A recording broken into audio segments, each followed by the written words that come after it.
tidak dikenali dan di tengah-tengah dan tidak terkenal di tengah-tengah manusia.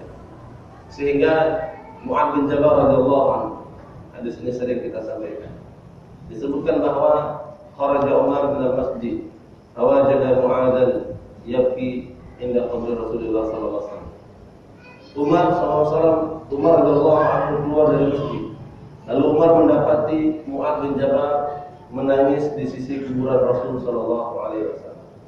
Kemudian Umar pun bertanya kepada Mu'adz, "Ya Mu'adz, ma yubkika? Apa yang menjadikan kamu menangis wahai Mu'adz?" Maka Mu'adz mengatakan, "Haditsun sami'tu min Rasulillah."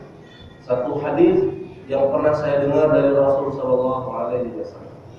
Maka Umar pun ingin tahu hadis apa yang pernah didengar oleh sahabat Mu'adz bin Jabal radhiyallahu anhu. Kata Rasul mengatakan, "Sami'tu Rasulullah sallallahu alaihi wasallam yaqul." Aku telah mendengar Rasulullah SAW bersabda, "Inna Allah yuhibbul abrar wal atqiya wal atqiya." Sebenarnya Allah Subhanahu wa taala menyenangi, menyukai, mencintai orang-orang yang senantiasa berada dalam kebaikan dan bertakwa, lagi dia tersembunyi, lagi dia terasing.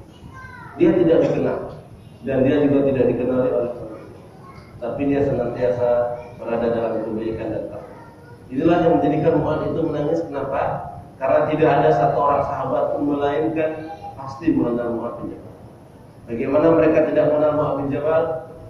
Sahabat yang pertama kali diutus oleh Rasul SAW ke negeri Yaman adalah Mu'adz bin Jabal radhiyallahu anhu. Sahabat yang Rasul SAW memberikan gelar-gelar terbaik, termasuk ahli fikih dalam agama, termasuk penulis wahyu, adalah Mu'adz bin Jabal radhiyallahu anhu. Subhanallah. Maka Mu'adz bin Jabal pun ingin mencocokkan apa yang disebutkan oleh Rasul sallallahu alaihi wasallam, merasa kesulitan karena dia dikenal. Senantiasa manusia selalu membicarakan satu dan yang lain.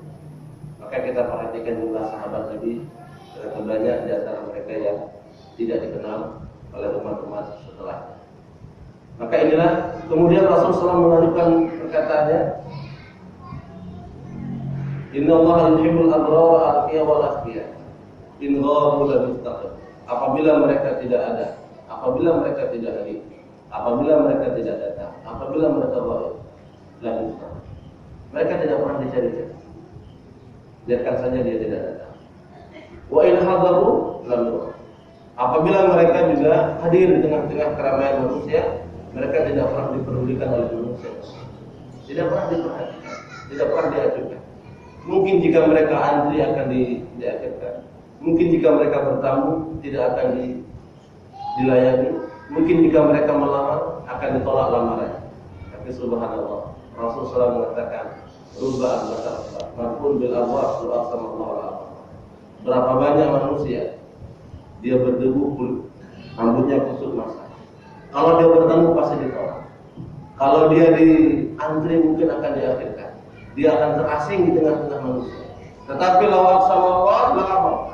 Jika sekiranya dia meminta kepada Allah, jika sekiranya dia berdoa kepada Allah Subhanahu wa taala, lama pasti Allah Subhanahu wa taala akan menolongnya.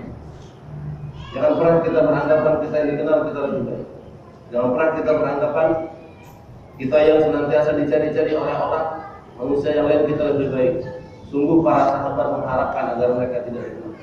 Sungguh para sahabat radhiyallahu anhum menginginkan agar mereka termasuk ghuraba.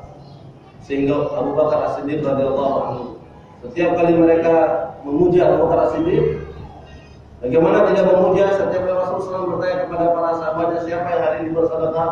Maka Abu Bakar As-Siddiq mengatakan, tangannya saya yang sedang bersedekah ya Rasulullah. Siapa yang hari ini sudah mengunjungi orang yang sakit?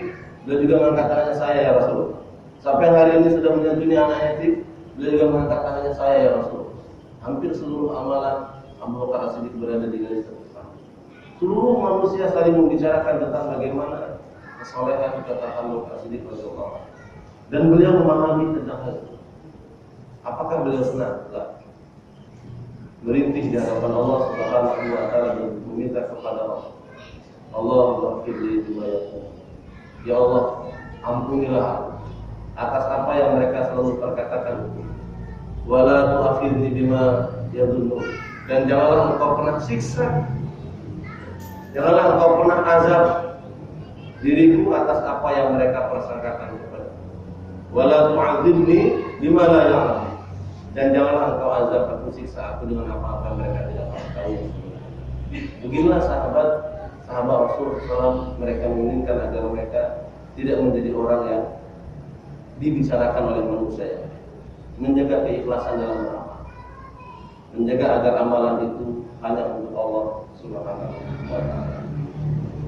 Sehingga sebelum kita lanjutkan, sebagaimana yang pernah kita sampaikan,